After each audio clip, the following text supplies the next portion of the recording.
Hi, and welcome to the next parts of our implementation of CS50 Finance. Today, we're going to work on our index page. As you can see, it is a shorter one, and since we have already prepared our tables, it is a simple one as well. So let's read it. Complete the implementation of index in such a way that it displays an HTML table summarizing for the user currently logged in which stocks the user owns, the number of the shares owned, the current price of each stock, and the value of each holding, shares times price. Also, display the user's current cash balance along with a grand total. Or you want to execute multiple selects, depending on how you implement your table or tables, you might find group by having some and or where of interest. Odds are you want to call lookup for each stock. Alright, let's go into our application Pi. Now notice that here we don't have two methods as usual. That's because there isn't a form on our index page. It is just for displaying information. Therefore, the only method we're going to need is get. And if you do not declare your method explicitly, by default this is going to be get, so no need to explicitly write get. Alright, so the first thing we would like to obtain is the user ID, because once we have our user ID, we can easily get access to all of his or her transactions. So let's do that. User ID equals session of user ID, which basically means go to session and give me the value of the key called user ID. Once we have that, we would like to execute two commands into our database. The first one is going to be related to our transactions table, and we are going to get all of the information that we want to display in our table: the symbol, the name, the shares, and the price. Then what we would like to receive is the cash of the user. So this is going to be our second query. Let's start with the first one. I'm going to declare a new variable which is going to be called stocks. Of course, you can call it products or items or something else of your choice, equals db execute. And now let's see what we want to execute. Select, and now let's take a look here. We'll need the symbol, the name, shares, and price. So symbol, name, price. And now there is something you should take into considerations here. You could write just shares. I'm going to leave it this way for now, and then I'm going to explain why this isn't going to work. From transactions, where the user ID equals, and for now I'm going to leave a question mark here, and after closing the quotes, I'm going to enter my user ID. Now, why is this not going to work properly? Because imagine that today I have bought 2 shares of Apple products. Tomorrow I decide to buy another 4 shares of Apple products. And if I leave this query this way, in my index table, I'm going to have one row for the first 2 Apple products that I've bought, and then one separate row for the others, because I'm taking every single transactions that I've made. However, I do not want to do that. I want to be able to buy new shares, but if they're from the same product, I just want to add them. For instance, if I now buy 2 shares of Apple, by the way, this is the staff solution. So Apple 2 shares. As you can see, we now see 6 shares, but we don't have separate rows with that. How can we achieve this?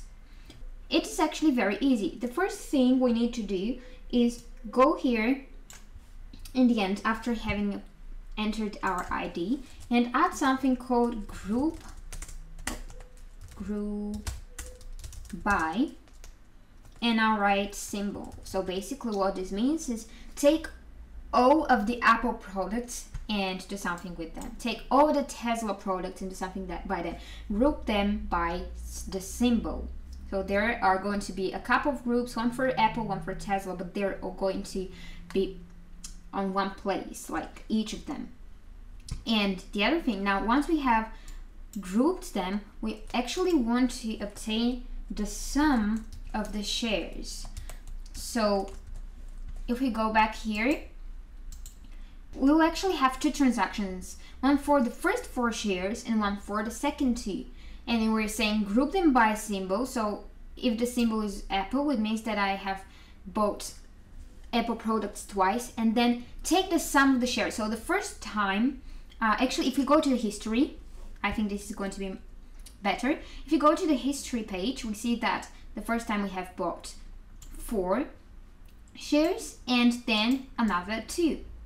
So we want to find the sum of the shares. That's why we have used the it here, as you can see.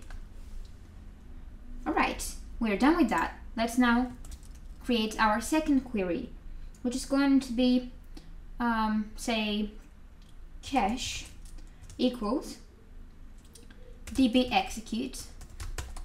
And this time we want to select the cash from users. Notice that we don't want to go into transactions anymore, but into users, because we're keeping track of cash in our users table.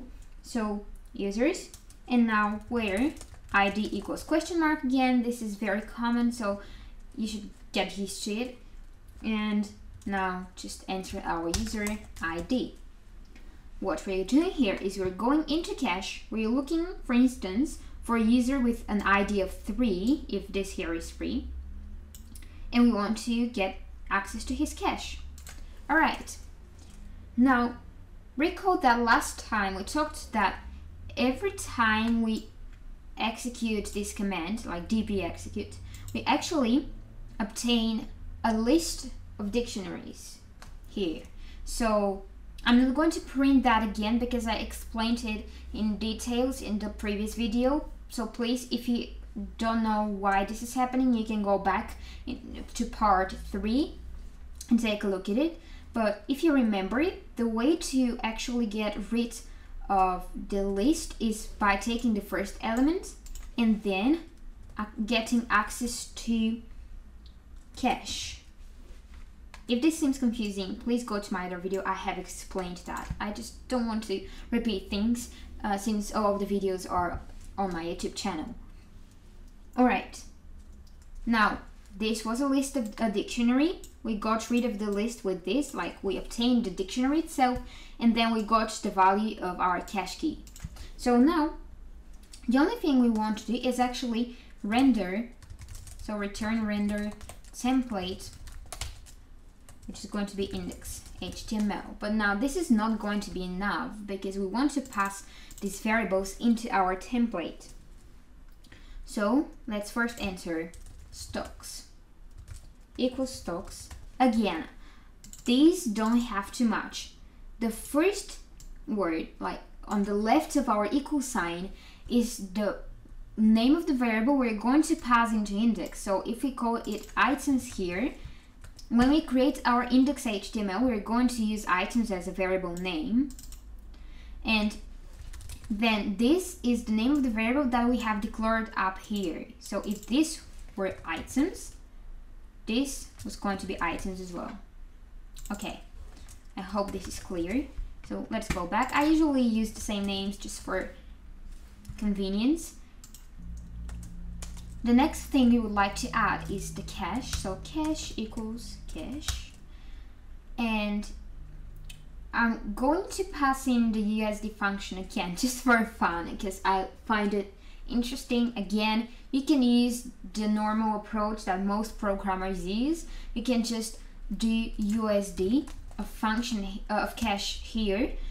But I just like to have it there in my HTML, even though it's not the best practice. I just want to show you how flexible it is. And you can choose what approach to use. So USD, I'm just going to call it USD this time, not USD function. Now there is something else we would need. If we go here, we can notice that in the bottom of our table there is a total value. This is the sum of our cache and the price of all the products we've bought. Probably the simplest way to do that is to create a new variable called total, and in the beginning it is going to equal cash because it is the sum of the cash and the price of product. So we have the cash and now we want to obtain the price of the products we've bought. Now we're going to use a for in loop, but before that I would like to show you something which is very convenient here. We don't want to keep that as sum of shares because it is not comfortable. So we can set a new name for it by using the keyword s. So sum shares as, and I'm going to call that either let's say total shares. So what we are saying is take the sum of the shares of all of the Apple shares, for instance, and set it as a value of total shares. This is just for convenience. You don't have to do that, but it is very convenient. And now we can use a for in loop. So for stock in stocks, go through this list, and for each of the stocks, let's see what we're going to do. Well, we want to add the total price of the current stock to our grand total variable. So this plus total plus equals, and now stock price times stock total shares. So maybe this is a bit confusing for you, but basically this stocks variable is always going to return a list which has dictionaries. It has one dictionary for our Apple products, one dictionary for our, let's say, Tesla product, etc. And for each of these we want to find the total sum of the current product by multiplying the price and the total shares, because this is the price for one share, and then multiplying by the shares and adding it to our total variable. This is everything. And now we can just write total equals total. And that's it. Once we have those, we can start creating our index template. So index HTML. All right. I don't think it really matters which template I'm going to copy,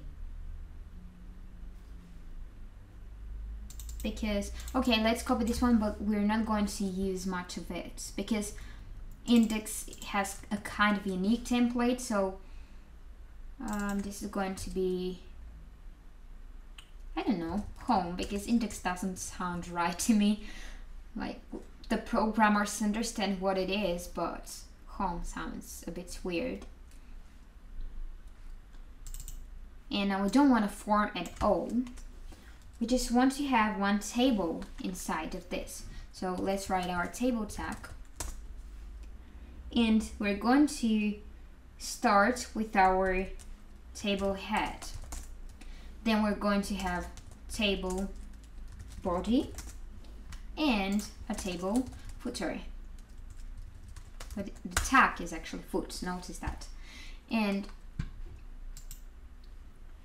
this is basically going to be our foot. Now I'm going to add a class of table stripes in order to achieve this striped style. Now maybe you ask, Alex, where did you get that from? Well, don't worry, it is actually very simple. It is written in the Bootstrap documentation. So here we go. This is Bootstrap 5.0 and you can see it here. If you want this table, you don't have to write fancy CSS, you just want to add this class table and table striped to your table. That's why I'm using that. Okay, so now what do we want to have inside of our table head? Well, we want to have symbol, name, shares, price, and total, and these are not going to change, so we can hard code them, even though this is not exactly coding since we're in HTML, but yeah, but actually before that, let's create a row, so table row, and inside of it we have table header. The first one is going to be symbol. Let me copy that. We have 5 of them, so 2, 3, 4, 5. I'm not very aware of the shortcuts in this IDE, so sorry for this. So this is going to be name, then shares or price? Shares, price, total. So shares, price, and total, which is written in capital. Okay, for our body, we want to use a for in loop. Now, you know that the Jinja syntax offers us a way to use a for loop inside of our HTML, which is really nice in my opinion. So, for stock in stocks. It is basically very similar to what we did in our application pi. Let me close quote and quote it because we don't need them anymore, and we don't need our helpers pi. So yeah, this is pretty much the same but with the Jinja syntax. And let me actually write and for in order not to forget later. Now for each of these we want to create a new row, and the first thing is going to be stock symbol, like this. So basically we're using this syntax in order to not literally display stock symbol, but whatever the value of this is. So for each of the stocks, which is going to be a dictionary, this dictionary has a couple of keys, and we want to obtain the value of the symbol key first, then do the same for stock name. Now I'm just going to copy paste that. So here we should have our shares. Now I've called them total shares, right? Recall that we exported them as total shares, so we shouldn't use just shares here, but total shares instead. Then the price. And how can we actually obtain the total? Well, by multiplying total shares by stock of price. Okay, that seems fine. We have ended our for loop, and we want to add something else here. Notice that we have our cash. We always want to display it, even we haven't bought anything yet.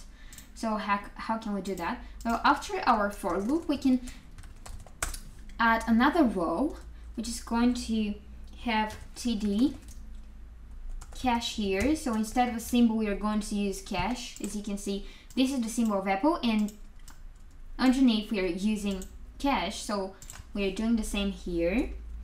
And then notice that we don't have any values here, and we want to skip those 3 columns and print our total. So how can we achieve that? It is actually very easy. We just add a new TD. It is going to be empty, and well, you can do this 3 times, but there's a better way, and it is by using co-span equals, in this case 3. So what that means is start from the second column, since the first one is already filled in. Start from the second and fill 3 columns with the value. And since we don't have a value, they're just going to be empty, and under this we can just add our total, so TD, and here we would like to have our cash. Now where does this come from? It comes from here, because we have added it as an argument to this whole render function, which I have misspelled, by the way, render.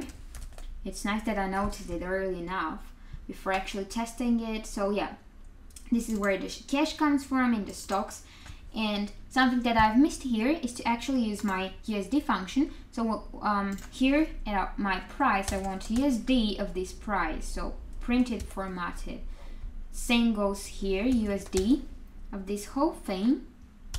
And for the cash as well, USD cash.